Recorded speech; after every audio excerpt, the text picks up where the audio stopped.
புரட்சி கலைஞர் கேப்டன் விஜயகாந்த் அவர்கள். அவர் வந்து ஒரு நபர்களா சொல்ல முடியாது. நடிகனா சொல்ல முடியாது. அது எப்படி சொல்றதுன்னே தெரியல. ஏன்னா, அவரு நம்மோட கலந்துட்டார் அப்படின்னு தான் சொல்லணும். ஏன்னா, விஜயகாந்த் வந்து ஏராளமான படங்கள் பண்ணியிருக்காரு. நெறைய பேருக்கு தெரியும். அவர் மதுரைக்காரன்னு தெரியும்.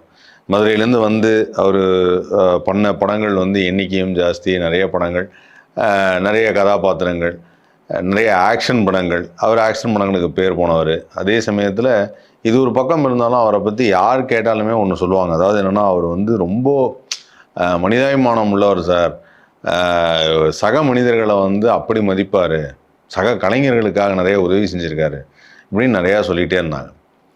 அந்த வகையில் வந்து கேப்டன் விஜயகாந்த் அவர்கள் வந்து எப்போதுமே அவர் வீட்டுக்கு போனாங்கன்னா சாப்பிட்டியா, முதல்ல சாப்பிட்டியான்னு கேட்குறது, சாப்பாடு போடுறது, அதை தான் ஃபஸ்ட்டு இது பண்ணுவாங்க. அதுக்கப்புறம் தான் மற்றெல்லாம் பேசுவார் அப்படின்வாங்க. அந்த மாதிரி வந்து அவர் வளர்த்து விட்ட, அவரால் வாய்ப்பு கிடைத்து பயன்பெற்ற நடிகர்கள் ஏராளமான பேர்.